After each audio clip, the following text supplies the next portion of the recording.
भगवान शिव तपस्या में लीन थे। माता पार्वती जी ने गणेश जी और कार्तिकेय जी को भोजन दिया, पर उनका मन बहुत उदास था। तभी नारद मुनि वहाँ आ जाते हैं। नारायण नारायण, प्रणाम माते।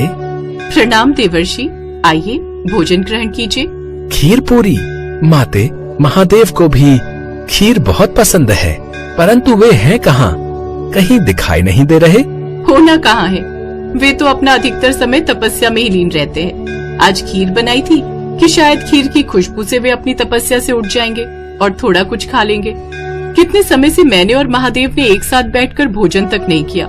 नारद मुनि माँ पार्वती के चेहरे की उदासी को देख लेते हैं।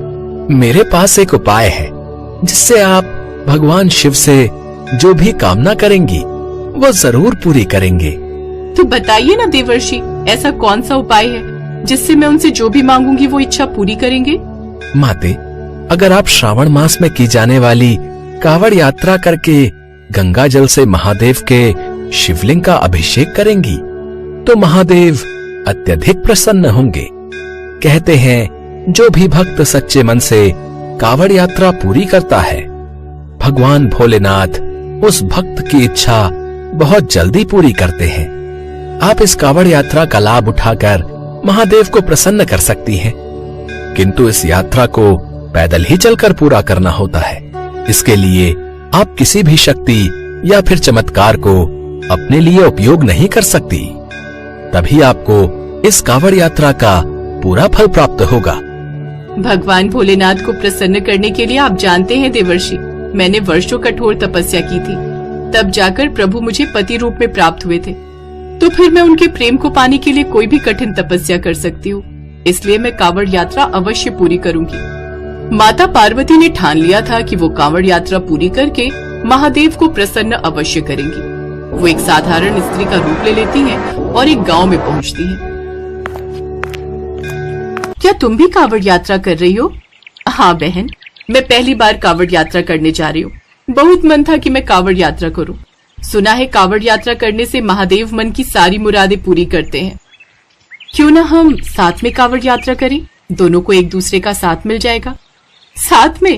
ठीक है, वैसे भी मैं बिल्कुल अकेली ही थी, आपका साथ हो जाएगा। आप मेरे घर चलो, हम फिर साथ में ही कावड़ यात्रा के लिए निकलेंगे। राधा के कहने पर माता पार्वती उसके साथ उसके घर चली जाती हैं। पर जैसे ही राधा घर में प्रवेश करती है, उसकी सास उसे ताने देने लगती है। कोई फायदा नहीं ये कावड़ यात्रा करने का। जब इतने सालों से तेरी गोद सुनी है और सारे हकीम डॉक्टर बोल चुके हैं कि तू कभी मां नहीं बन सकती, तो क्यों ये सब फालतू की चीजें कर रही है? माँ ठीक कह रही है राधा, और अकेली जाओगी? मैं तो साथ जा नहीं सकता, और ना ही मुझे कहना साथ चलने को।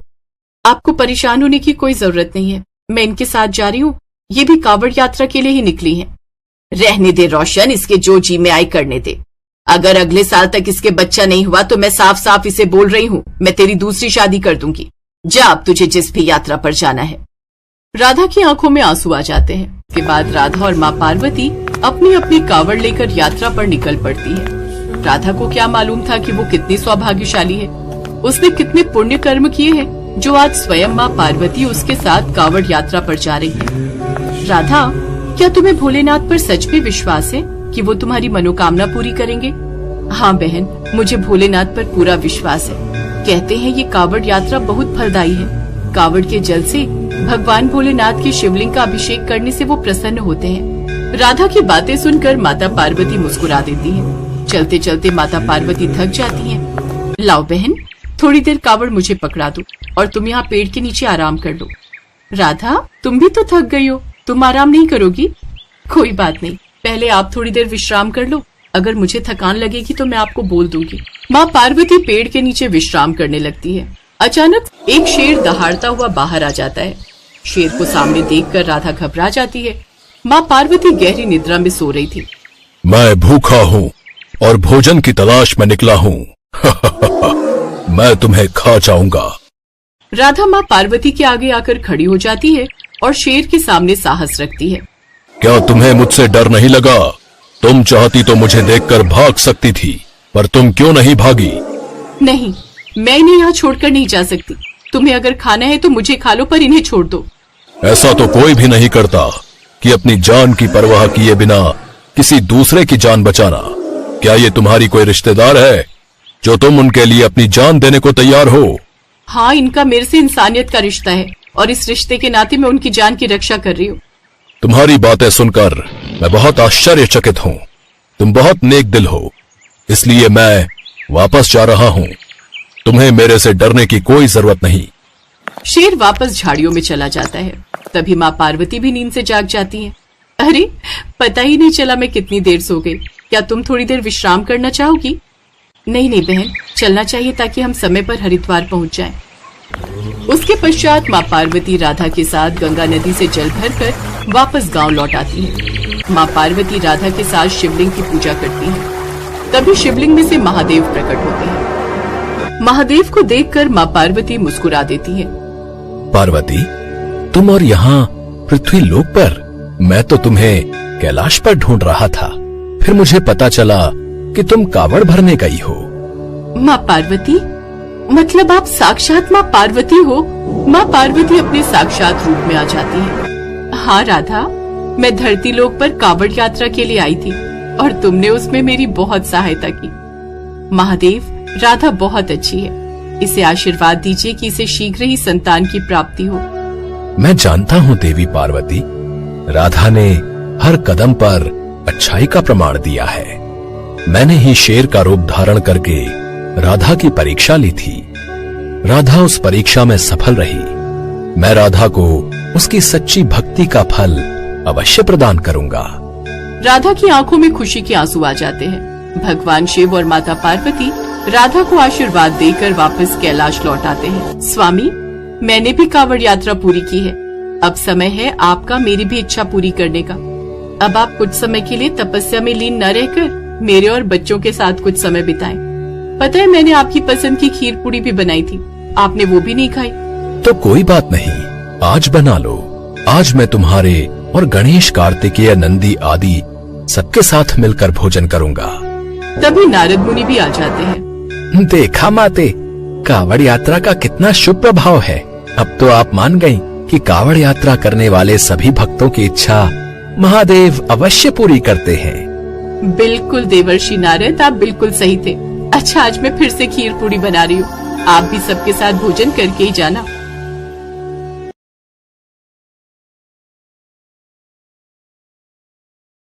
माधव एक गरीब दिहाड़ी मजदूर था। वो दिहाड़ी का काम पकड़ता और शाम को जो 100-200 रुपए कमाता वो घर खर्च में लग जाते। माधव का बेटा गोपी बहुत ही समझदार था। वो अपने माता पिता का बहुत आदर करता था। गोपी को पता था कि उसके पिता दिहाड़ी मजदूर हैं और उनके पास पैसों की तंगी है, इसलिए गोपी अपने माता पिता से कभी कुछ नहीं मांगता था। माधव इस बात को समझता था। जानकी, हमारा गोपी हमसे कभी किसी बात की इच्छा नहीं रखता। जैसा खाएं खिलाएं उसी में गुजारा कर लेता है। आप सही कह रहे हो, हमारा गोपी हम दोनों का बहुत मान करता है। अच्छा, मैं काम के लिए निकल रहा हूँ। गोपी को जलेबी बहुत पसंद है ना, शाम को मैं उसके लिए जलेबी लेकर आऊंगा। उसी समय गोपी भी आ जाता है। बापू, जलेबी? फिर तो मजा ही आ जाएगा। माँ, तुम और मैं तीनों मिलकर जलेबी खाएंगे। मेरा बच्चा छोटी सी खुशी से भी कितना खुश हो जाता है। माधव काम पर चला जाता है। उस दिन माधव को एक दुकान की छत बनाने में ईंटें ढोने का काम मिलता है। माधव सीढ़ियों से दुकान की ऊपरी मंजिल पर ईंटें ले जा रहा था। और भी मजदूर उसके साथ काम कर रहे थे। माधव को पता नहीं चला और उसका पैर फिसल गया और सीढ़ियों से गिरता चला गया। अचानक हुई इस दुर्घटना ने माधव के पूरे परिवार को हिलाकर रख दिया। माधव की आंखों की रोशनी चली गई। माधव की यह हालत देखकर जानकी और गोपी दोनों रो पड़ते हैं। माँ, बापू की यह हालत मुझसे और नहीं देखी जाती। बापू, आपकी आंखों की रोशनी क्यों छिन गई? इतना कहते हुए गोपी रोता हुआ घर से थोड़ी दूर निकल आया।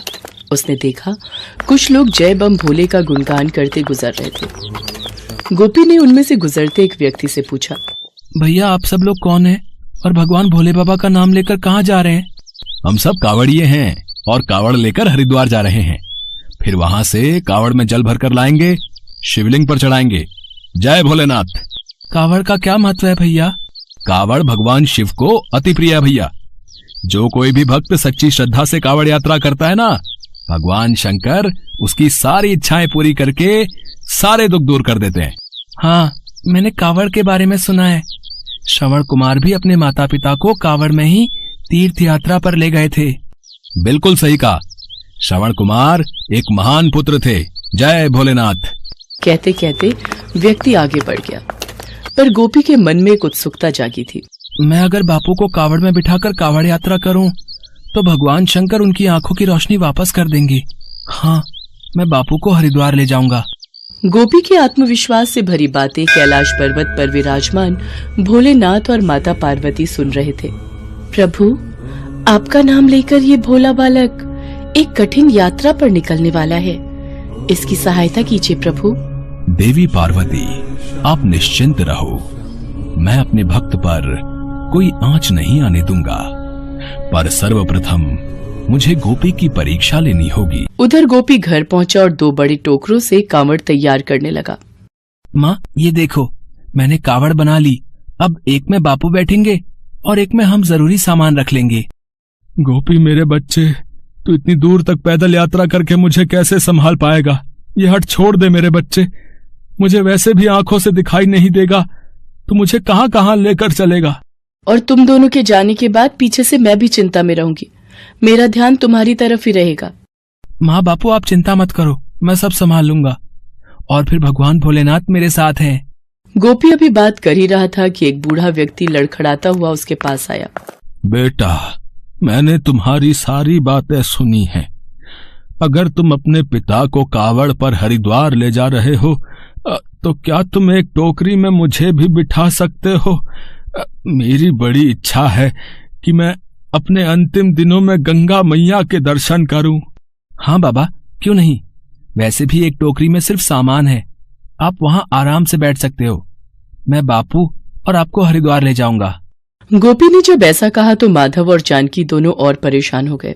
दोनों के मन में यही बात चल रही थी कि गोपी 2 व्यक्तियों का भार कैसे संभालेगा। गोपी ने एक टोकरे में अपने पिता को बिठाया और दूसरे टोकरे में उन बूढ़े व्यक्ति को। गोपी को देखकर वो बूढ़ा व्यक्ति मुस्कुराने लगा। वास्तव में वो कोई और नहीं, भगवान शंकर ही थे जो गोपी की परीक्षा ले रहे थे। गोपी ने जैसे ही कावड़ को कंधे पर रखा, कावड़ फूलों की भांति हल्की हो गई। कावड़ का भार ना के बराबर हो गया। माँ देखो, कावड़ तो बिल्कुल भी भारी नहीं है। मैं आराम से पहुंच जाऊंगा और जल्दी ही लौटूंगा। जब भगवान भोलेनाथ कावड़ में बैठे तो उनके चमत्कार से कावड़ का भार हल्का हो गया। गोपी आराम से पूरे रास्ते मस्ती में मगन जय बम भोले का जाप करता हुआ अपने पिता और उन बूढ़े व्यक्ति से बातें करता हुआ चलता रहा। हरिद्वार पहुंचकर उस बूढ़े व्यक्ति ने माधव से कहा, ये भोलेनाथ के नाम का फूल है, ये लो, स्नान करके इसे अपनी आंखों से लगा लेना। गोपी, तुम सचमुच बहुत अच्छे बालक हो।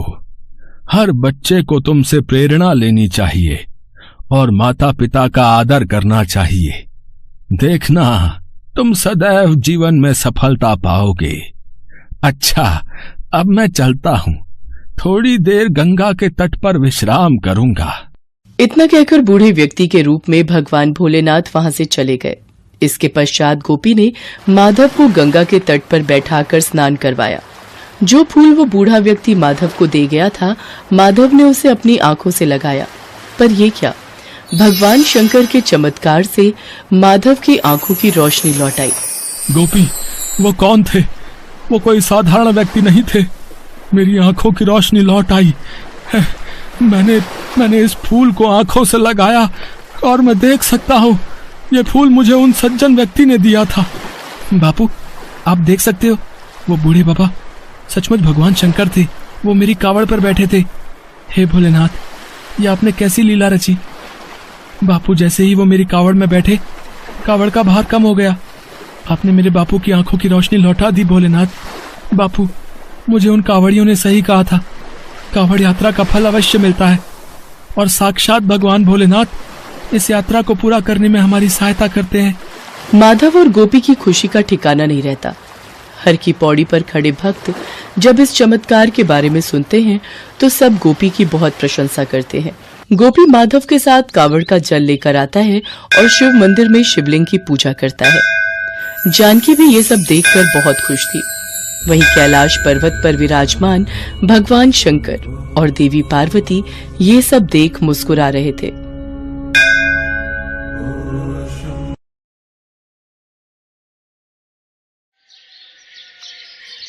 प्रकाश सोनपुर गांव में अपनी पत्नी शोभा के साथ रहता था। वो बहुत गरीब थे। न तो प्रकाश के पास खुद की जमीन थी न पैसा। गांव में मजदूरी करके जो थोड़े बहुत पैसे मिलते उसी से प्रकाश के घर का गुजारा होता। शोभा भगवान शिव पर बहुत आस्था रखती थी। वो रोजाना भगवान शिव के मंदिर जाकर पूजा आरती किया करती थी। एक दिन जब वो मंदिर से आई, अरे शोभा, ये पूजा पाठ करने का कोई फायदा नहीं। ये भगवान भी बड़ा कठोर दिल वाले हैं। तेरे कोमल हृदय की आवाज नहीं सुनेंगे। हम आज भी वही गरीबी में दिन काट रहे हैं और इतने सालों से औलाद का सुख भी नहीं मिला। वो अलग दुख है हमारे भाग्य में। पर मुझे विश्वास है भगवान हमारी प्रार्थना एक दिन जरूर सुनेंगे। मुझे अपनी पूजा पर पूरा भरोसा है। भगवान शिव हमारी सारी विपदाएं एक दिन अवश्य दूर कर देंगे। भगवान के घर देर हो सकती है, अंधेर नहीं। शोभा को भगवान शंकर पर पूरा भरोसा था, पर प्रकाश भगवान पर बिल्कुल भी विश्वास नहीं जगा पाता था। वो सोचता था कि गरीबी और निसंतान दोनों दुख भगवान ने उसके ही भाग्य में क्यों लिखे हैं।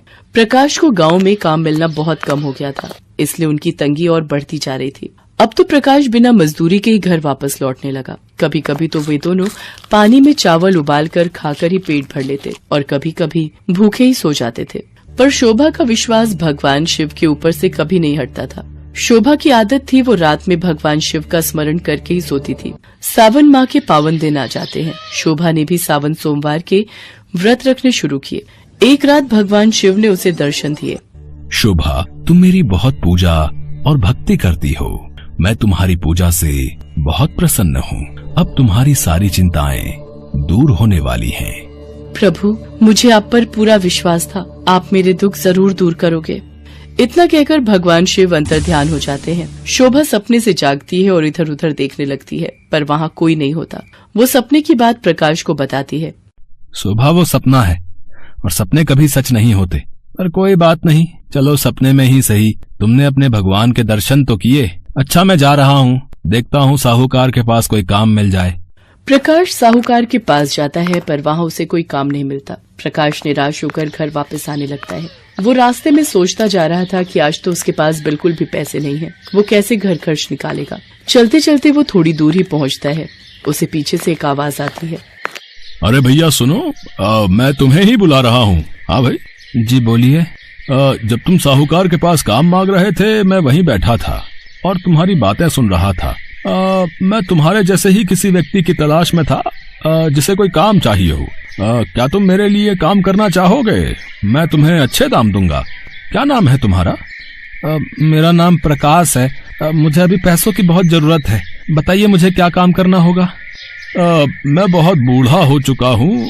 कुछ सालों से मेरी इच्छा थी कि मैं हरिद्वार से कावड़ का जल भर के लाऊं और यहाँ बने भगवान शंकर के मंदिर में शिवलिंग पर चढ़ाऊं। पर मेरी उम्र इतनी हो चुकी है कि मैं थोड़ी दूर भी चलकर थक जाता हूँ। क्या तुम मेरे लिए कावड़ लेकर हरिद्वार जा सकते हो और वहाँ का जल भरकर ला सकते हो?